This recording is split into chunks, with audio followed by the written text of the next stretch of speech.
L'Académie Psyche est une école prestigieuse destinée aux élèves surdoués, où l'on cultive les talents dans les arts du spectacle, le sport de haut niveau et les disciplines académiques avancées. Yu Ayase y a récemment été transféré, et pourtant, il est déjà devenu le souffre-douleur de son mentor. Ce dernier ne cesse de lui crier dessus avec frustration. Non pas à cause de ce que Yu fait, mais à cause de ce qu'il est. Le fils de la légendaire Subaru Ayase, actrice de renommée mondiale et ancienne, élève brillante de l'Académie. Contrairement à sa mère, Yu peine. Il est faible en arts martiaux et a échoué dans ses cours avancés. Pourtant, certains élèves gardent espoir, convaincus que les vrais prodiges dissimulent parfois leur talent. Subaru Ayase est une diplômée de classe A de l'Académie Psyche, adulée dans le monde entier pour son jeu d'actrice exceptionnel, sa beauté sans égale et ses cascades audacieuses. Seize Talents couvre de nombreux domaines et elle a terminé première de sa promotion. Avec un tel héritage, chacun des gestes de Yu est scruté de près, surtout lorsqu'il ne répond pas aux attentes. Bien que Yu ait admis n'avoir jamais combattu de sa vie, son mentor insiste pour le tester. Il prétend que les trois royaux sont curieux de savoir quel genre de personne est réellement Yu. Sous la pression et la frustration, Yu fonce et donne un coup de poing de toutes ses forces. Mais lorsqu'il touche sa cible, l'impact est si faible qu'on dirait une simple tape. Son mentor perd alors totalement son sang-froid et plaque Yu au sol. Des murmures commencent à résonner dans tout le stade. Astérisque, astérisque. Le fils de Subaru Ayase est un échec total. Astérisque, astérisque. On attend souvent des enfants de génie qu'ils héritent de leur éclat. Yu vit avec cette déception depuis ses 17 ans. Toujours à terre, il lance une remarque cinglante à son mentor. Plus on est médiocre, plus on est obsédé par le talent. À cet instant, son mentor croit entendre parler Subaru elle-même. Si ce n'est pas le talent, tu as au moins hérité de son visage. Malgré tout, son mentor continue de le réprimander pour sa médiocrité. Mais Yu le sait déjà. Il a vu de ses propres yeux à quel point sa mère brillait. Sans dire un mot de plus, il s'éloigne. Tout le monde pense qu'il est simplement habitué à perdre. Mais les trois royaux, eux, ne peuvent pas laisser cela arriver. Ils placent tous leurs espoirs en lui. Fou de rage, son mentor décide de faire sortir le talent de force. Mais alors qu'il s'apprête à frapper Yu, un coup de pied surgit derrière lui et le frappe de plein fouet. Face à lui se tient Nico, bientôt rejointe par ses deux sœurs. Kazuki, une actrice de théâtre à succès, et Miwa, une prodige du sport au palmarès inégalé. Quant à Nico, elle est la meilleure combattante de l'école. Ensemble, elles représentent les meilleurs élèves de chaque programme des trois royaux. Toujours allongée au sol, Yu lève les yeux vers elle, abasourdie. Ses yeux s'écarquillent de stupeur. Kazuki s'avance pour le saluer, et lorsqu'on évoque ses résultats aux examens avancés, le verdict tombe. Un imposteur médiocre sans la moindre once de talent. C'est une grande déception, surtout venant de celles qui espéraient qu'ils rejoignent chacune de leurs spécialités respectives. Bien sûr, Yu connaît déjà ses propres limites. En réalité, il s'est déjà transféré dans le ** programme d'éducation générale, une filière que tout le monde a même oubliée. Sur ses E, Yu tourne les talons pour partir, mais Nico l'interpelle et lui demande de nettoyer d'abord. C'est une règle tacite, celui qui perd nettoie le dojo. Alors il doit continuer. Les trois royaux lui lancent encore quelques piques avant de s'en aller. Yu aimerait bien répondre, mais il sait qu'il ne peut rien faire. Il saisit le seau d'eau et commence à nettoyer. Le lendemain, les élèves du programme des arts martiaux arrivent au stade pour leur entraînement habituel et découvrent que toute la zone brille de propreté. Yu, lui, rentre chez lui, perdu dans ses pensées, repensant à son passé. Quand il était plus jeune, il rêvait d'être acclamé comme sa mère. Il répétait des répliques de films devant la télévision, mais à chaque fois qu'il la voyait jouer, il comprenait qu'il ne pouvait pas égaler sa brillance. Il a cherché sa voie, sautant d'un domaine à l'autre, jusqu'à ce que la réalité le frappe. Il n'était que médiocre. Peu à peu, il a commencé à s'éloigner de sa mère, bien qu'elle fût sa seule famille. Puis, elle est tombée malade. Pendant son hospitalisation, elle regardait souvent un film dans lequel elle avait joué, une série sur la vie de famille où elle tenait le rôle d'une mère. Ce n'était pas l'un de ses rôles les plus prestigieux, mais Yu l'aimait bien. Elle aussi. Un jour, alors qu'il se tenait à son chevet, Yu lui confia que ce qu'il préférait dans cette série, c'était la fin de chaque épisode. Un dîner en famille où tout le monde riait et discutait de choses banales. Ce jour-là, ils ont eu leur première véritable conversation depuis des années. Et Yu comprit que tout ce que sa mère avait toujours voulu, c'était une chose simple, une famille heureuse et normale.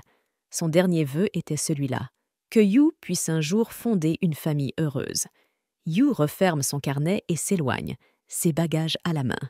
Il ne sait pas encore comment accomplir ce souhait, mais une chose est sûre, il est prêt à essayer. Il s'arrête devant une grande maison sur le portail de laquelle est inscrit le nom astérisque Mikadono astérisque.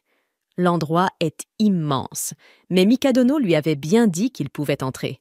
Yu pousse donc le portail et, à sa grande surprise, découvre qu'il s'agit en réalité d'un véritable manoir. Ébahi par la taille et la splendeur des lieux, Yu commence à se poser de sérieuses questions sur l'identité de ce mystérieux Mikadono.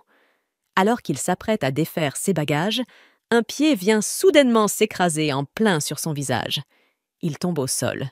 Devant lui se tient Miko, tout juste sorti du bain, vêtue uniquement d'une serviette.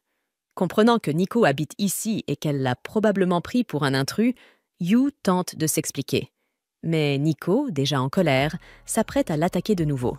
Seulement, elle glisse subitement et tombe. Yu en profite pour la taquiner un peu. Il jette une serviette sur sa tête pour l'essuyer, mais au bout de quelques secondes, Nico se dégage de son emprise, clairement irritée. C'est alors que les deux autres sœurs font leur apparition. Kazuki le dévisage et dit qu'il lui semble familier, tandis que Miwa le reconnaît aussitôt et exige de savoir ce qu'il fait chez elle. Avant même qu'il puisse répondre, son téléphone sonne sur la table.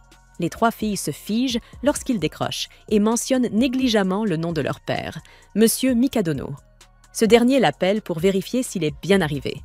On apprend alors que la mère de Yu était une vieille amie et bienfaitrice de Monsieur Mikadono. En sa mémoire, il a décidé de veiller sur Yu, dans l'espoir que le talent de sa mère se perpétue à travers lui. Mais ce qui choque le plus Yu, c'est que les trois filles sont en réalité les filles de Mikadono. Ce dernier a simplement oublié de le lui dire. Monsieur Mikadono annonce qu'il s'attend à ce que Yu s'entende bien avec ses filles. Yu, quant à lui, reste bouche bée. Il repense au dernier souhait de sa mère, qu'il puisse un jour avoir une famille heureuse.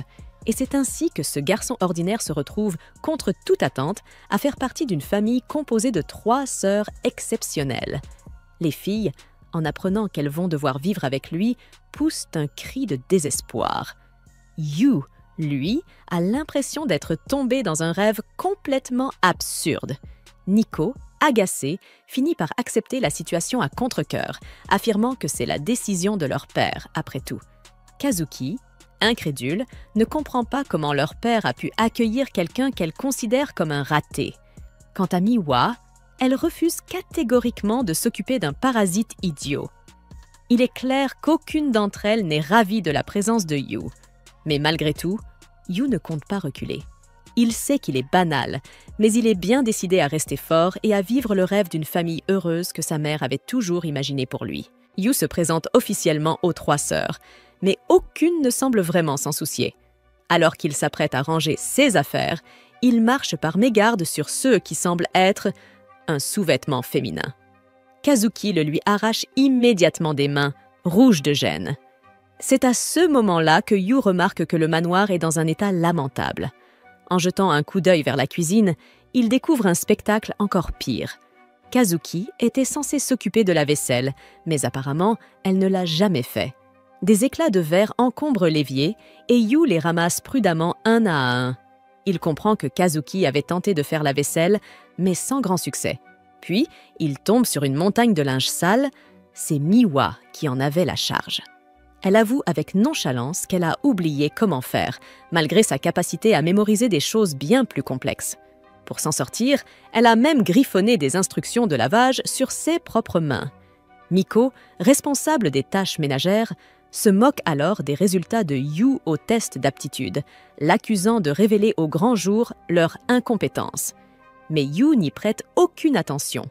Une fois leur déluge d'insultes terminé, il ne réagit même pas. La maison est déjà étincelante. Et c'est là que Miko fait enfin le lien. C'est lui aussi qui avait nettoyé le dojo. Yu tente une nouvelle fois de se faire bien voir, souriant et affirmant qu'il peut faire ce genre de ménage quand elles veulent.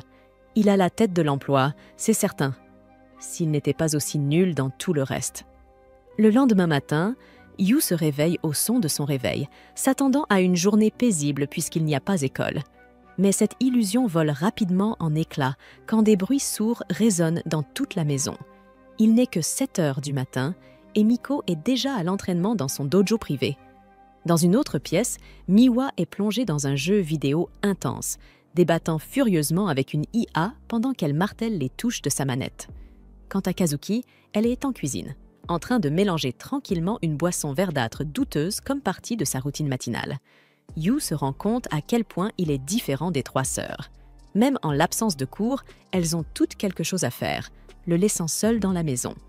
Il espérait pouvoir partager le petit déjeuner avec elle, mais Kazuki semble pressé. Il se tourne alors vers Miwa, qu'il trouve affalée devant une montagne de snacks qu'elle considère visiblement comme son repas du matin. Il tente de la mettre en garde contre les sucreries dès le réveil, mais l'éclat dans ses yeux lui fait vite comprendre qu'il ferait mieux de se taire. Alors qu'il commence à préparer son propre petit déjeuner, ses pensées dérivent doucement vers sa vie d'avant, celle qu'il partageait avec sa mère. À chaque fois qu'il préparait le petit déjeuner, sa mère ne mangeait presque jamais avec lui. Toujours occupée, toujours centrée sur elle-même. Ce comportement, Yu le connaît bien. Les prodiges vivent souvent enfermés dans leur propre monde. S'il n'a jamais réussi à créer un vrai lien avec sa propre mère, comment pourrait-il espérer vivre en paix avec 3 sœurs aussi talentueuses? Alors qu'il mange seul, Yu remarque le regard de Miko fixé sur son assiette. Elle est surprise d'apprendre qu'il a cuisiné avec des ingrédients presque périmés. Quand il lui propose une part, elle hésite un instant, visiblement tentée, mais se ravise rapidement en se rappelant son régime strict. Son plat est peut-être savoureux, mais bien trop déséquilibré pour quelqu'un qui s'entraîne au quotidien comme elle. Alors que les 3 sœurs se pressent pour partir, Yu reste seul à table. Il repense à sa mère, qui elle aussi suivait des régimes draconiens pour certains rôles. Maintenant, tout s'éclaire. Kazuki fait de même pour préserver son image de star. Miwa grignote sans arrêt pour rester mentalement alerte. Nico suit une routine stricte pour garder son corps au sommet. Les prodiges sont souvent tellement concentrés sur eux-mêmes qu'ils finissent par ignorer ceux qui les entourent. Yu se souvient que, parfois, sa propre mère lui faisait peur. Il s'était éloigné d'elle, incapable de comprendre son monde. Alors que les 3 filles s'apprêtent à franchir la porte, elles se disputent sur qui est responsable du retard. Juste avant qu'elles ne partent pour de bon, Yu les arrête. Il leur annonce qu'elles ont oublié quelque chose. Affolées, elles fouillent leur sac à toute vitesse, pour finalement se rendre compte qu'elles n'ont rien oublié. Agacées, elles le réprimandent pour les avoir inquiétées pour rien. C'est alors que Yu ajoute, d'un ton calme, « Ce que vous avez oublié, c'est de dire astérisque bonne journée ». Plutôt que de les attendrir, ces mots provoquent un malaise général. Sans répondre, elles reprennent leur chemin, balayant l'étrangeté de l'instant d'un haussement d'épaule. Son message n'a clairement pas eu l'effet escompté, mais Yu reste déterminé à réessayer. Nico, en marmonnant, trouve la remarque stupide. Mais lorsqu'elle croise son reflet dans la vitre, elle remarque ses joues rougies. Et Yu, Kazuki, Miwa... Chacun d'eux repensera à ces mots dans la journée, même s'ils ne l'avoueront jamais. Au fond d'eux, ils ont trouvé ça plutôt agréable. De retour au manoir, Yu fait la vaisselle quand son téléphone sonne. C'est Monsieur Mikadono. Il appelle simplement pour prendre des nouvelles et l'informer qu'il sera rarement à la maison à cause de son travail. Autrement dit, Yu passera la plupart de son temps seul avec les 3 sœurs. Il lui confie également une faveur. En tant que prodige, ces filles seront un jour confrontées à leurs propres défis. Il veut que Yu soit là pour elles lorsqu'elles en auront besoin. S'il y parvient, Monsieur Mikadono est convaincu que les filles finiront par s'ouvrir à lui. Mais Yu ne peut s'empêcher de douter. Comment un garçon aussi ordinaire que lui pourrait-il être utile à des filles aussi... Le père de Yu lui explique que Kazuki doit passer une audition importante. Nico a un tournoi d'arts martiaux à venir et Miwa participe à des compétitions de shogi. C'est, selon lui, une occasion parfaite pour Yu de les aider. Mais Yu n'a aucune idée de comment un bon à rien sans talent comme lui pourrait être utile à des prodiges pareils. Cependant, Lorsqu'il commence à imaginer les filles échouer dans ce qu'elles savent faire de mieux, il se remémore la douleur de ses propres échecs et surtout ce regard de déception dans les yeux de sa mère. Alors, il décide de faire ce qu'il peut. Et pour commencer, il veut mieux les connaître, en partageant les repas avec elles. Plus tard, après son entraînement, Nico rentre au manoir. En voyant Yu en train de cuisiner, elle pousse un cri aigu, oubliant un instant qu'ils vivent ensemble. Mais quand elle le voit goûter ses plats, elle rougit violemment. Astérisque, il est carrément canon. C'est un juste astérisque. Yu lui propose alors de goûter à ce qu'il a préparé. Tentée, elle s'apprête à accepter, puis se ressaisit brusquement. Elle refuse d'un ton sec, déclarant qu'elle ne se laissera pas dompter par ses petits plats. Elle disparaît pour aller prendre une astérisque douche de beauté. Mais à son retour dans la cuisine, elle découvre Yu en pleine frénésie culinaire, entourée de livres de recettes étalés sur le comptoir. C'est à ce moment-là que Miwa débarque elle aussi dans la cuisine. Yu, avec passion, leur annonce qu'il va leur concocter les meilleurs repas possibles. Mais les filles, peu impressionnées, le rejettent sans ménagement. Cela rappelle à Nico comment, avec ses sœurs, elles ont toujours rejeté la cuisine des domestiques. Elle était convaincue qu'elle devait contrôler chaque chose qu'elle ingérait pour rester dans la meilleure forme possible. Mais alors qu'elle mâchonne tristement son éternelle poitrine de poulet sèche, elle jette un œil à ceux que Yu a cuisinés. Et là, elle salive immédiatement face au festin appétissant qui s'offre à elle. C'est à ce moment que Yu surgit derrière elle, l'air intense. Il lui explique avec un sérieux presque inquiétant que chaque plat est soigneusement équilibré, riche en nutriments et parfaitement adapté à son régime de sportive. Sous l'insistance de Yu, Nico finit par céder. Alors qu'il s'effondre de fatigue, il lui confie que tous les plats ont été conçus sur les recommandations de diététiciens, rien que pour elle. Nico rougit en comprenant qu'il a fait tout cela, juste pour elle. Quand elle goûte enfin, elle ne peut s'empêcher de le féliciter. Son visage s'éclaire. Son cœur se trouble. Yu, lui, s'imagine avoir apprivoisé un petit chat errant avec une bouteille de lait. Pendant ce temps, Miwa, en train de les épier discrètement, salive en secret. Lorsqu'elle finit par descendre, Yu l'assaillit aussitôt d'explications scientifiques sur son plat, affirmant que les acides qu'il a utilisés sont parfaits pour stimuler ses capacités cérébrales.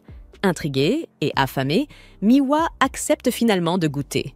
C'est alors que Nico réalise que Yu a aussi cuisiné en pensant au goût de Miwa. Pendant qu'ils mangent, les sœurs commencent à discuter de combien de temps s'est écoulé depuis leur dernier repas ensemble. Yu, attendrie, les observe avec un petit sourire. Mais soudain, Kazuki surgit, interloquée de voir ses sœurs à table ensemble. Comme à son habitude, Yu se met à lui vanter les bienfaits de son plat, expliquant qu'il pourrait sublimer ses talents et même lui donner un teint parfait pour la scène. Contre toute attente, Kazuki le rejette froidement. Nico essaie de prendre sa défense, mais Kazuki réplique que les repas en famille, ce n'est pas pour elle. Yu, dévastée, la compare à un chat sauvage qui refuse qu'on le nourrisse. Touché par ses efforts, Nico, se sentant mal pour lui prend le plat des mains et commence à manger. C'est alors que Yu lance soudainement que le plat de Kazuki est bourré de glucides et qu'il risque de la faire grossir, ce qui met Nico hors d'elle, elle qui essayait juste d'être gentille. Mais Yu la rassure doucement, lui promettant de l'aider à surveiller son alimentation. Nico rougit instantanément, plus rouge encore qu'une tomate bien mûre. 3 jours plus tard, Yu fait sa rentrée scolaire. Il pense toujours à comment briser la carapace de Kazuki et accomplir le souhait de leur père, aider ses filles à s'épanouir. Il décide de l'aborder de front. Il la rejoint alors qu'elle est littéralement encerclée par ses fangirls qui la couvrent de compliments. Dès qu'elles le reconnaissent, les filles se moquent de lui, le traitant de bon à rien. Kazuki, amusé, se joint à elle, mais Yu ne se laisse pas démonter. Il la supplie de ne plus repousser ses avances et d'accepter son cadeau spécial, convaincu que cela la rendra heureuse. Sauf que, alors que Yu parle de nourriture, tout le monde croit qu'il évoque quelque chose de beaucoup plus intime. La foule s'exclame, l'accusant de chatouiller le cornichon d'un loser. Pris de panique, Yu détale à toutes jambes, fuyant le chaos qu'il vient, encore, de provoquer. Yu décide alors d'approcher Nico pour lui demander de l'aide afin de se rapprocher de Kazuki. Mais dès qu'il l'interpelle, Nico se fige, les joues rouges, ne pouvant penser à autre chose qu'à combien il l'a fait chavirer. Sees Amy, intriguée par la familiarité de You envers Nico, le confronte sur le champ. Mais avant qu'il ne puisse répondre, Nico surgit avec une aura glaciale et écrasante, réduisant ses camarades au silence. Terrorisé, You prend la fuite et court vers son dernier espoir, Miwa. Pendant ce temps, Miwa est en classe, concentrée, sur une partie de shogi sur son téléphone. Lorsqu'elle entend ses camarades bloqués sur un exercice de maths, elle donne la réponse du tac au tac. Mais au lieu d'être admirée, les autres élèves sont terrifiés par son intelligence froide et tranchante.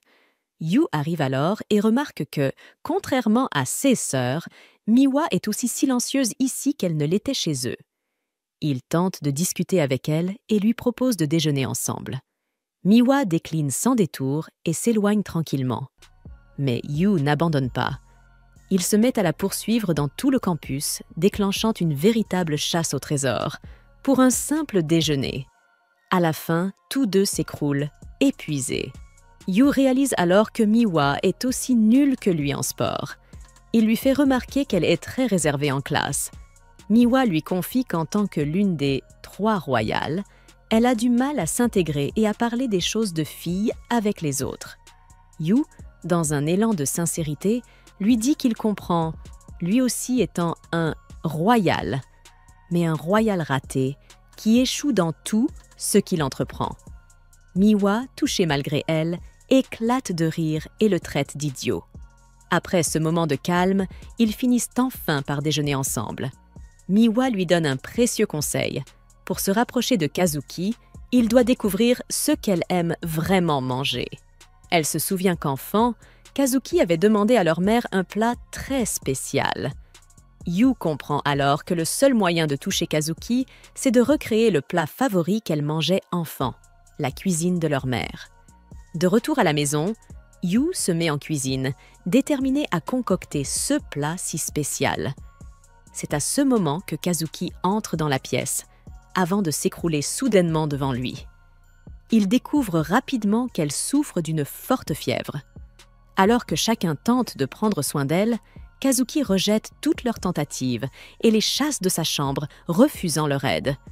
Mais Yu ne baisse pas les bras. Il continue de lui envoyer des plats dans l'espoir qu'elle les goûte. Mais Kazuki les rejette un à un, les qualifiant de répugnants. Yu finit par entrer de force dans la chambre de Kazuki pour lui apporter son plat. Lorsqu'elle tente de le chasser, elle vacille, affaiblie, et s'effondre sur lui. Il lui dit calmement qu'à ce rythme, elle va rater toutes ses répétitions, et lui propose alors de devenir son partenaire de scène jusqu'à ce qu'elle se remette. Fière, Yu se vante d'être le fils de la grande actrice Subaru et d'avoir commencé à jouer dès son plus jeune âge. Kazuki, intriguée, se demande si elle n'est pas face à un futur prodige. Mais l'illusion se brise aussitôt que Yu commence à lire son texte. Il a la voix d'une vache mourante. Kazuki le met immédiatement à la porte, le traitant d'incapable. Pourtant, Yu ne baisse pas les bras. Jour après jour, il revient avec la même proposition, jouer avec elle. Et jour après jour, il se fait jeter dehors.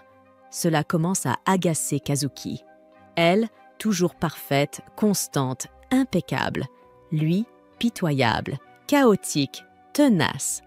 Mais une nuit, alors qu'elle descend dans le salon, elle le découvre en train de regarder toutes ses performances à la télévision. Il récite ses lignes à voix haute, maladroitement, mais avec détermination. Kazuki, silencieuse, se sent touchée. Même s'il reste un acteur déplorable, son acharnement ne laisse pas son cœur indifférent. Le lendemain, Yu est de retour dans sa chambre, prêt pour une nouvelle séance. Mais cette fois, Kazuki, repensant à la scène de la veille, ne le chasse pas.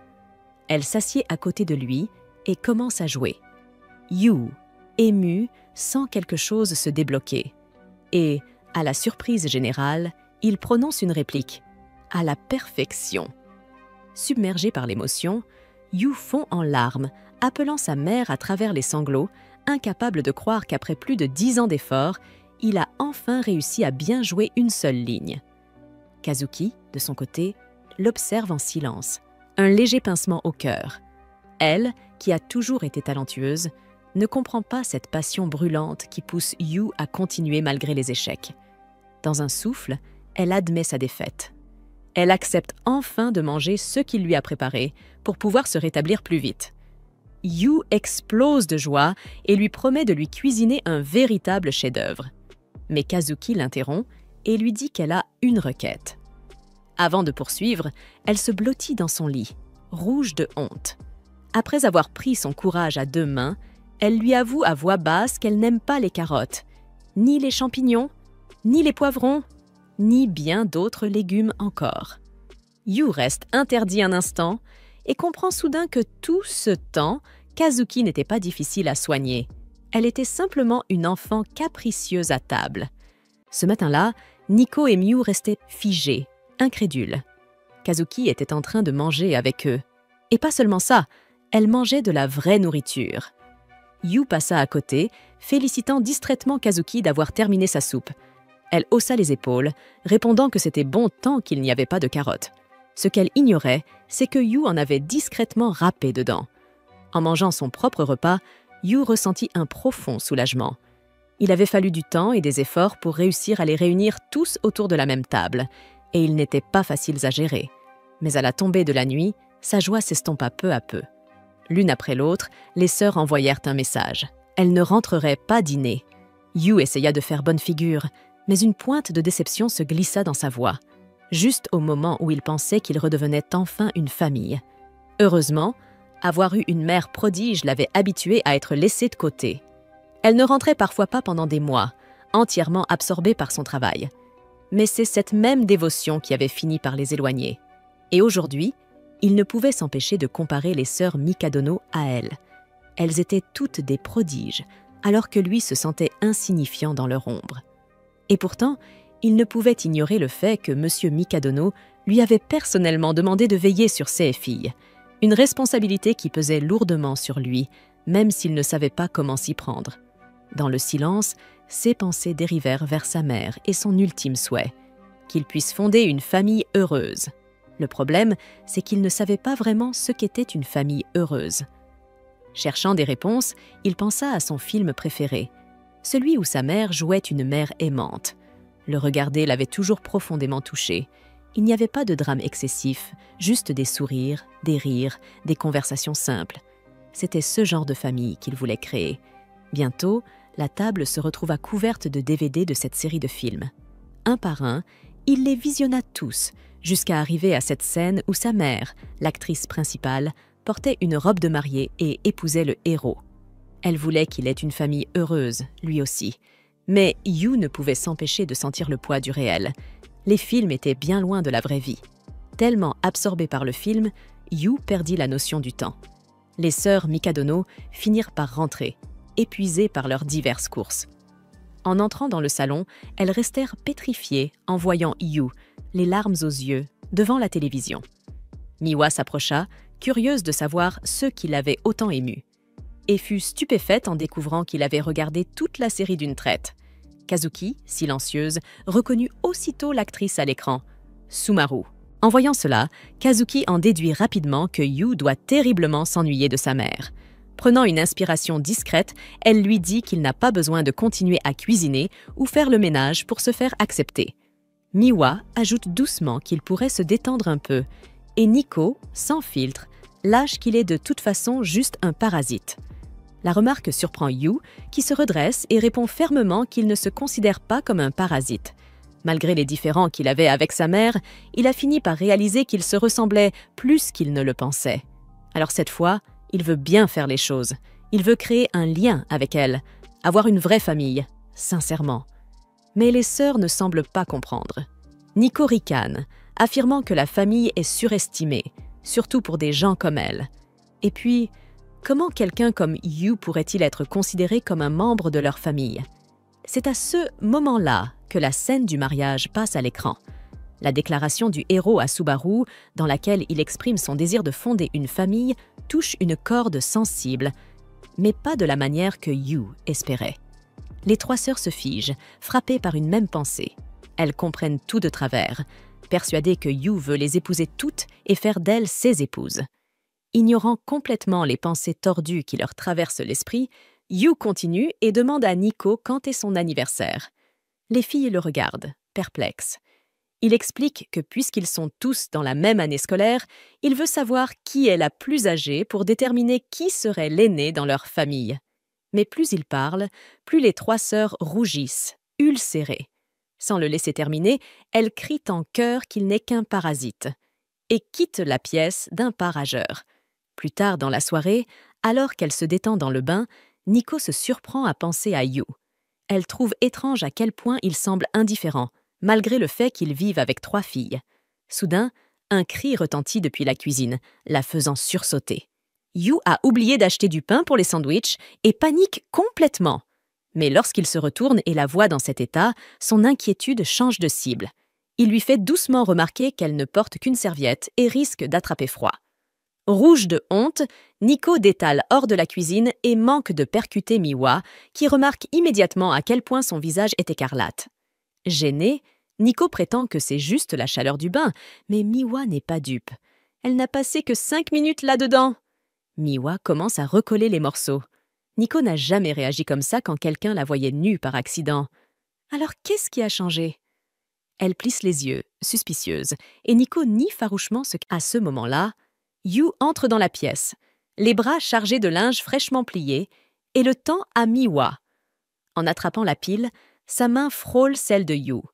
Instantanément, son visage vire au rose. Elle retire sa main d'un geste brusque, ce qui pousse Nico à se demander si, elle aussi, n'aurait pas un petit faible pour Yu. Et quand Nico laisse échapper un astérisque, aussi astérisque sans réfléchir, Miwa se fige. L'implication est claire. Nico a forcément un faible pour lui.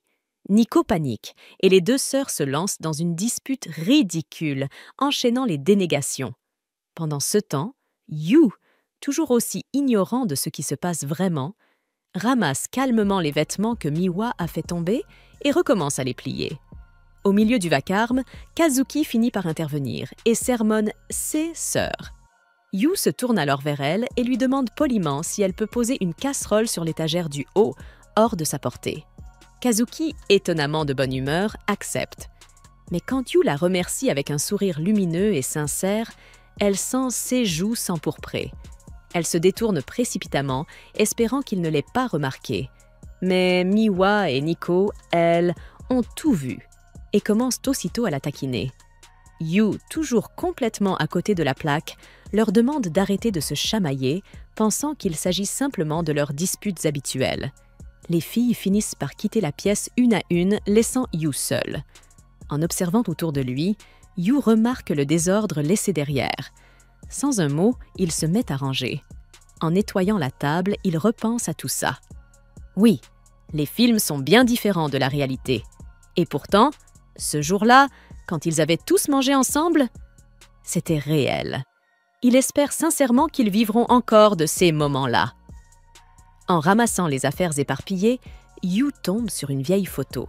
Les 3 sœurs y apparaissent enfants, souriantes, les bras l'une autour de l'autre. Elles avaient l'air si heureuses. Rien à voir avec la distance qu'ils ressentent aujourd'hui. Intrigué, il demande à chacune qui a laissé cette photo-là. Aucune ne répond. Chacune nie. Mais Yu n'est pas dupe. Il est sûr que l'une d'entre elles l'a posée là. Quelqu'un tient encore à ce souvenir. Il en est certain. Et Yu décide qu'il veut aider à raviver ce lien.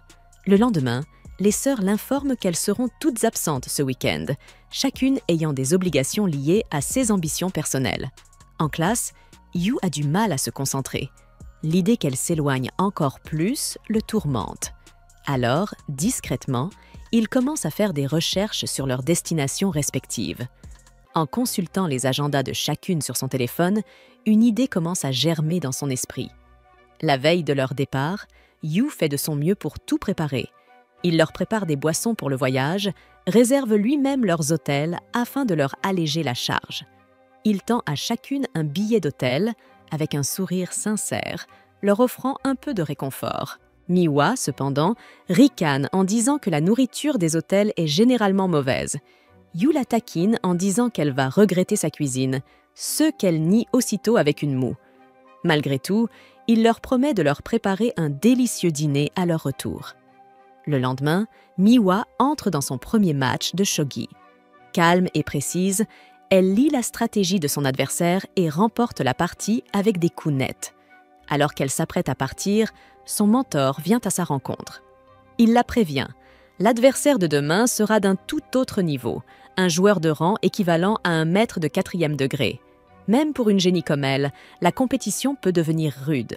En regagnant l'hôtel, l'avertissement de son mentor résonne encore dans sa tête. Un adversaire redoutable l'attend, et elle sait qu'elle devra s'entraîner davantage dès ce soir. Mais alors qu'elle marche sous les cerisiers en fleurs, le festival nocturne attire son regard. La beauté de la scène ralentit son pas, éveillant en elle des souvenirs d'il y a plusieurs années. À la réception de l'hôtel, juste au moment où elle s'apprête à s'enregistrer, Miwa remarque Kazuki devant elle. Leurs regards se croisent, toutes deux surprises. Kazuki explique que son théâtre de performance se trouve à 2 pas.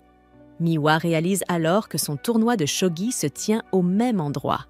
Quelques instants plus tard, Nico arrive à son tour, tout aussi étonné de les trouver là. Il s'avère que sa propre compétition a lieu dans les environs également. Avant qu'elle n'ait le temps de comprendre cette étrange coïncidence, Yu surgit. Un grand sourire aux lèvres, son sac à dos en bandoulière. Il admet que c'est son œuvre. Sachant que les sœurs ne parlaient jamais de leurs projets entre elles, il a secrètement tout organisé pour qu'elles logent à proximité les unes des autres. Yu voulait simplement les rapprocher un peu. Les 3 trouvent l'idée absurde, mais Yu insiste. C'est une occasion unique de tisser des liens familiaux, un moment pour elles 3 en tant que sœurs. Toujours perplexe, elle lui demande ce qu'il fait là, lui. Yu affiche un sourire malicieux et leur répond qu'il est leur chef de festival. Puisqu'elles sont déjà dans le coin et que ce soir a lieu le Astérisque Festival nocturne des fleurs de cerisier astérisque, il leur propose d'y faire un tour. Mais au fond, Yu cache une intention plus personnelle. Ce même festival apparaît sur la vieille photo qu'il a retrouvée. Il a deviné que celle qui y tenait encore souhaitait peut-être revivre ce moment. À sa grande surprise, les 3 sœurs réagissent exactement de la même manière. Elles trouvent son idée ridicule. Après tout, elles ne sont pas là pour se divertir, mais pour concourir. Préparées à leur refus, Yu leur explique que le sanctuaire du festival est réputé pour porter chance aux compétiteurs. Nico ricane, lançant que seuls les perdants comptent sur les prières, pas les génies comme elle. En réponse, Yu sort un petit livret rempli de noms de prodiges renommés qui ont visité ce sanctuaire pour y chercher l'inspiration. Les sœurs sont visiblement surprises. Yu ajoute que la foi compte autant que le talent. Et puis, Yu leur montre aussi des photos des différents plats proposés dans les stands du festival, ceux qui captent immédiatement l'attention de Nico et Miwa. Kazuki est la première à réagir, acceptant de venir. Elle y voit une occasion parfaite d'augmenter l'engagement sur ses réseaux sociaux. Mais elle prévient ses sœurs. Si elles veulent l'accompagner, elles devront s'habiller convenablement. Sur phase, Yu révèle qu'il a déjà fait des recherches sur les meilleures boutiques pour louer des tenues de festival. Ils se rendent alors dans un magasin de kimonos et dès que les vendeurs posent les yeux sur les 3 sœurs, leur visage s'illumine d'admiration. Yu demande des kimonos pour chacune et le personnel se presse, enthousiaste à l'idée de les habiller. Kazuki est la première à enfiler une tenue, un kimono sobre et élégant dont la simplicité met en valeur son port naturel et sa grâce. Miwa enfile à son tour un kimono vert orné de petits chats, parfaitement en accord avec son énergie douce et légèrement espiègle. Yu, attendrie, ne peut s'empêcher de prendre des photos, un sourire sincère sur les lèvres. Mais lorsqu'il se tourne vers Nico, elle est toujours assise, silencieuse, dans un coin. Elle marmonne qu'elle n'aime pas porter de kimono. Yu l'encourage avec douceur, lui rappelant qu'il existe une infinité de styles à découvrir.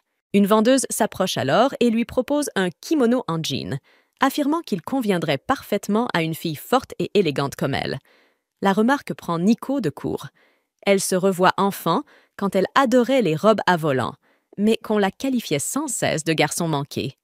Ce jugement l'a suivi depuis, jusqu'à aujourd'hui. Yu lui tend ensuite un kimono rose pâle, orné de motifs délicats de fleurs de cerisier. Même ses sœurs échangent des regards sceptiques, murmurant que ce genre de style trop doux et féminin ne lui correspond pas. Mais Yu, lui, est convaincue que ce sera parfait. Maintenant, elle a 2 choix devant elle, et c'est à elle seule de décider. Les minutes passent. Nico est toujours enfermé dans la cabine d'essayage. 6 sœurs commencent à s'impatienter, se demandant ce qu'elle fabrique. Et enfin, les portes coulissantes s'ouvrent. Nico sort, vêtu du kimono rose. Un silence total s'installe. Personne ne dit un mot. 6 cheveux ont été coiffés avec soin pour s'harmoniser avec la tenue. Son allure, à la fois douce et troublante, laisse tout le monde bouche bée. Nico murmure qu'elle doit sûrement avoir l'air ridicule, fuyant leurs regards. Mais vu la façon dont tous la dévisagent, figée dans une admiration silencieuse, les sœurs, accompagnées de Yu, se promènent à travers le festival animé de cette nuit-là. Cependant, Yu est surprise de voir à quel point Kazuki est populaire. En un rien de temps, elle devient le centre de l'attention, encerclée par une foule d'admirateurs éblouis. Yu avait espéré qu'ils pourraient profiter du festival ensemble, comme une vraie petite famille heureuse. Mais visiblement, Kazuki est passé en mode travail, échangeant avec ses fans, posant pour des photos, avec cette élégance naturelle qui la distingue. La voyant gérer tout cela avec autant de grâce, Yu hésite à intervenir. Heureusement, ses sœurs ne se sentent pas mises de côté. Même en discutant avec la foule, Kazuki garde un œil sur elle et ne tarde pas à repérer Miwa et Miko en train de savourer joyeusement des douceurs du festival. Pendant ce temps, alors que tous les regards sont tournés vers Kazuki, une fille, elle, ne se laisse pas emporter par l'engouement général. À ses yeux, Kazuki est peut-être jolie, mais cela ne change rien au fait qu'elle reste une fille comme les autres. Refusant de suivre la tendance, elle tourne les talons et s'éloigne de la scène. Malheureusement, au moment où elle se retourne, la lanière de sa sandale casse, lui faisant perdre l'équilibre. C'est alors que Kazuki intervient, la rattrapant juste avant qu'elle ne touche le sol. Quand la fille rouvre les yeux, elle se retrouve dans les bras de Kazuki. La foule explose en acclamations, émue par ce geste héroïque aussi inattendu que spectaculaire. Sans prêter attention au tumulte autour d'elle, Kazuki la porte jusqu'à un endroit plus sûr. Yu, qui observait la scène à distance, se précipite à sa suite, faisant tout pour ne pas la perdre de vue dans cette mer de monde. Une fois certaine que la fille ne risque plus rien, Kazuki tente de retourner au cœur de l'événement, mais Yu la tire brusquement derrière un buisson. À l'abri des regards, Kazuki s'apprête à lui faire la leçon pour cette initiative soudaine, mais Yu lui tend alors un sac rempli de nourriture. Kazuki tente d'abord de refuser, mais Yu sort un dernier objet, un petit pansement. Il avait remarqué plus tôt qu'elle boitait légèrement. Il en déduit qu'il y a un souci avec ses sandales. Sans hésitation, il l'encourage à poser un pansement sur son pied. Kazuki ressent un léger malaise, presque une gêne, en se demandant si Yu l'avait observé pendant tout ce temps. Mais lorsqu'il insiste pour qu'elle lui montre son pied, il découvre l'ampleur de la blessure et réalise qu'elle a tout de même porté quelqu'un dans cet état.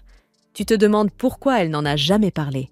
Kazuki explique alors que, dans son rôle de prince aux yeux de tous, demander de l'aide reviendrait à décevoir les attentes qu'on place en elle. Mais Yu insiste. Ça ne devrait pas avoir d'importance. Chacun mérite le droit d'être soi-même, sans masque ni façade. Sur ces mots, il propose de s'occuper de sa blessure et Kazuki finit par céder. Pendant que Yu applique doucement le pansement sur la zone sensible, Kazuki sent une chaleur douce lui monter au visage. Elle rougit légèrement, troublée.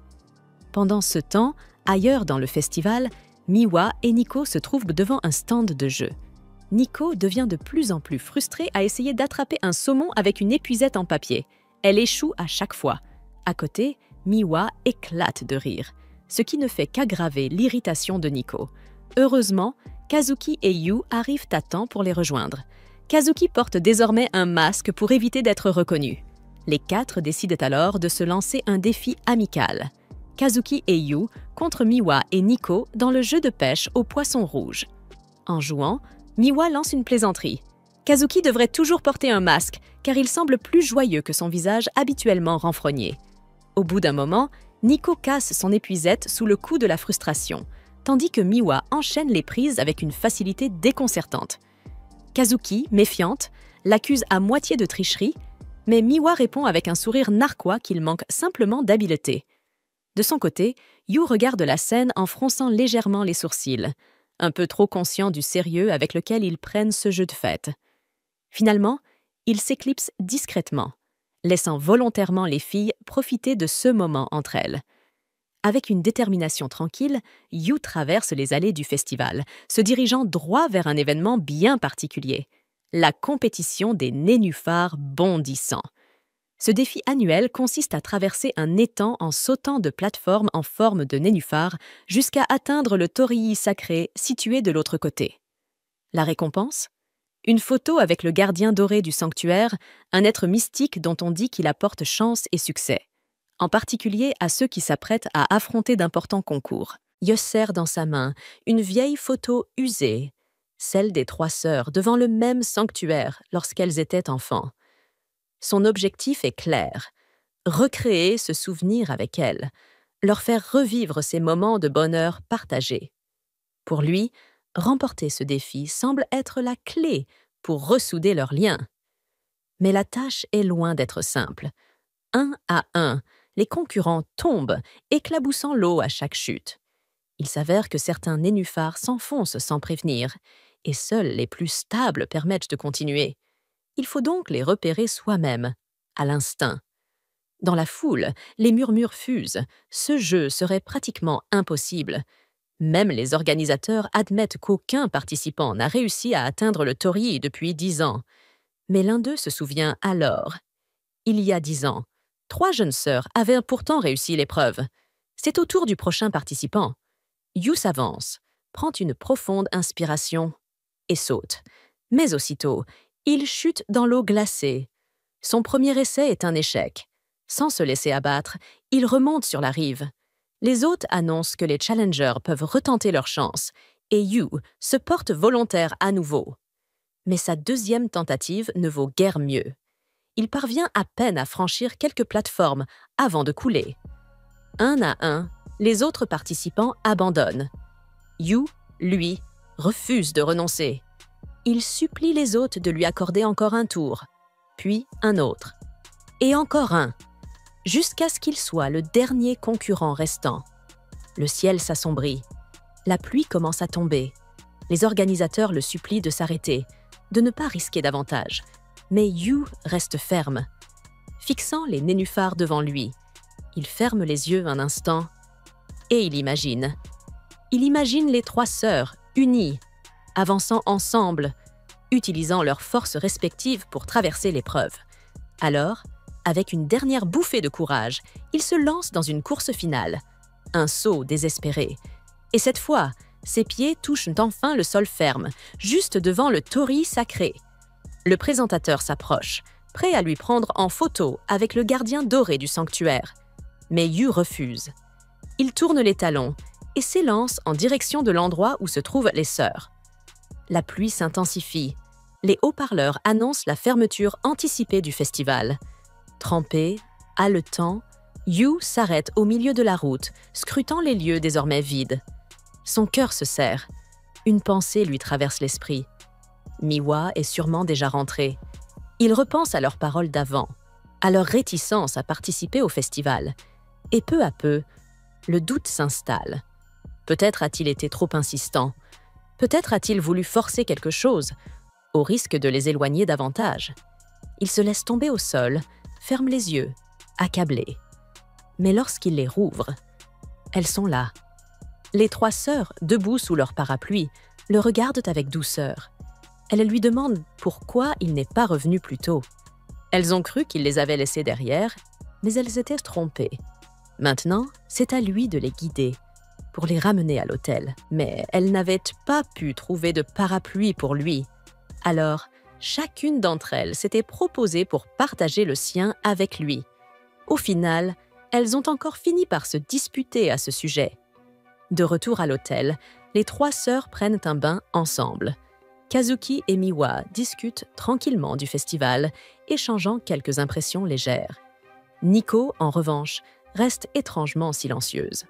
Son esprit est encore absorbé par ce qui s'est passé un peu plus tôt. Toutes les trois voulaient partager leur parapluie avec Yu, ce qui avait mené à une partie de pierre-papier-ciseaux. C'est Nico qui a gagné. Et même si ce n'était qu'une courte promenade, l'expérience a été étrangement intense pour elle. Son cœur battait à tout rompre à chaque pas. Même maintenant, elle ne comprend pas pourquoi.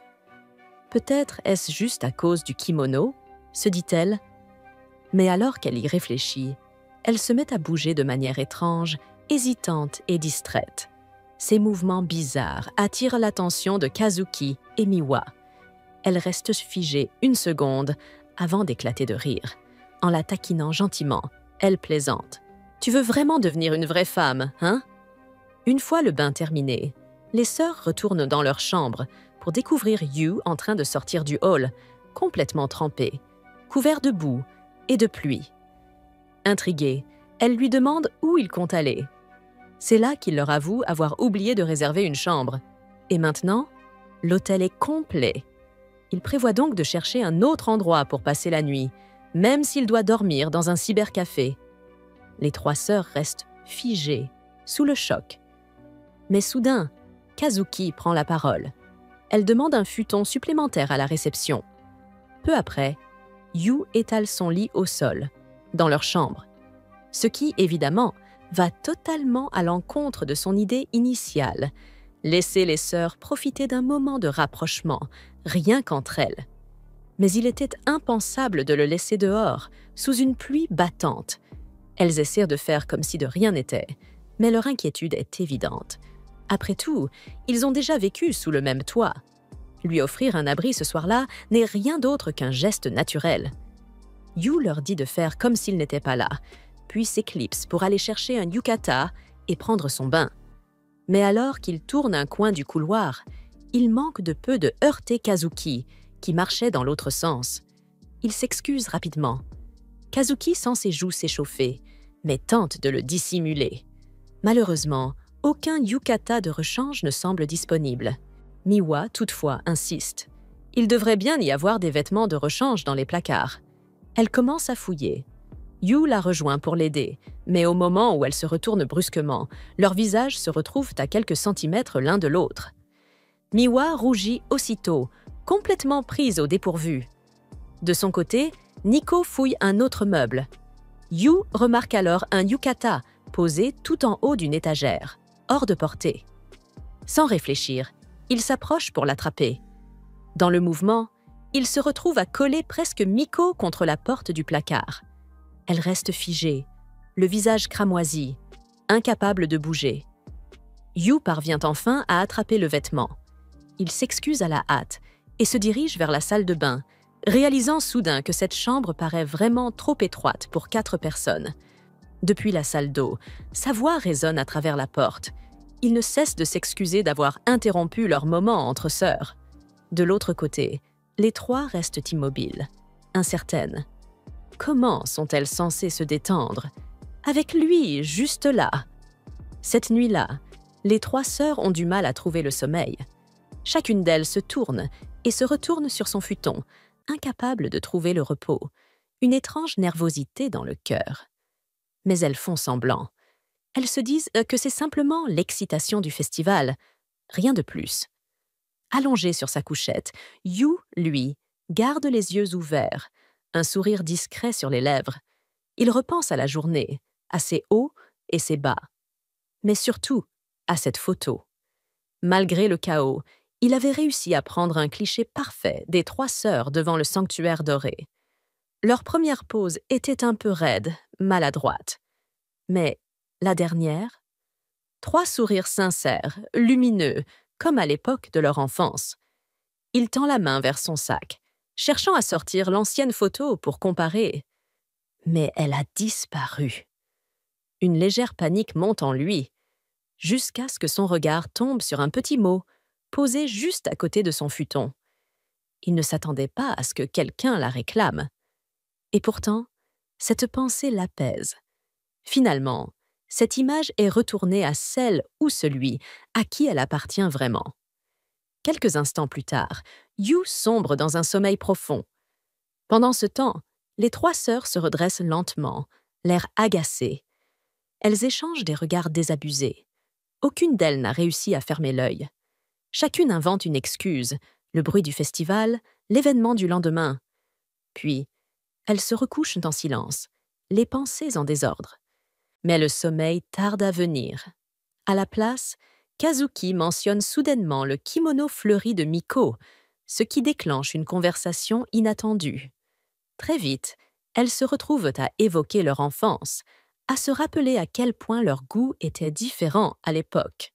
Sauf pour Miwa, qui, elle, n'a pas changé d'un poil. Elle ressent toujours cette même excitation chaque fois qu'elle peut choisir un kimono. Malgré tout, elles se sentent reconnaissantes d'avoir pu vivre à nouveau un festival, après tant d'années. Leurs pensées dérivent vers d'anciens souvenirs, et bientôt, elles se mettent à taquiner Miwa. Elle aimait se vanter d'avoir gagné plein de jeux à l'époque, alors qu'en réalité, c'était Kazuki qui l'aidait discrètement à chaque fois. Ce petit moment déclenche une prise de conscience. Des échanges comme celui-ci. Elles n'en ont presque plus. La vie les a rendues trop occupées. Et même si elles vivent sous le même toit, elles ont fini par mener des existences parallèles, séparées. Au fond d'elles-mêmes, elles savent que c'est exactement ce que Yu avait espéré provoquer. Et, étrangement, son plan a fonctionné. Miwa admet que cela lui fait bizarre. Mais une chaleur douce lui envahit le cœur. Elle sort alors la photo que Yu croyait perdue et la place à côté de l'image prise ce soir-là sur son téléphone. Les deux montrent le sanctuaire doré. L'une date d'il y a 10 ans, l'autre d'aujourd'hui. En les observant, elle repense à la détermination de Yu, qui a tout fait pour recréer ce souvenir, malgré la pluie et les chances presque nulles de réussite. Malgré leur nuit à flâner au festival, elle brillent encore. À ses yeux, ce sont de véritables prodiges. Il se souvient aussi de ce moment, la veille au soir, quand les trois sœurs le cherchaient dans la foule du festival, sans avoir son numéro de téléphone. Miwa avait proposé de publier une alerte sur les réseaux sociaux, en espérant que les abonnés de Kazuki le reconnaîtraient. Mais quand elles ont tenté de le décrire, leurs mots se sont révélés trop vagues. Pour mettre en avant son trait le plus unique, Kazuki avait parlé de son sourire, allant même jusqu'à se vanter de l'avoir vu de très près. Ne voulant pas rester en retrait, Miwa s'est vantée à son tour. Elle connaissait tout de lui, surtout ses talents en cuisine. Enfin, Nico avait avoué que Yu prenait soin d'elle en lui achetant des protéines et des bandes de sport. Mais en réalisant à quel point leur description était intime, les trois s'étaient mises à rougir violemment. Finalement, elles avaient abandonné l'idée du poste et décidé de partir à sa recherche elles-mêmes.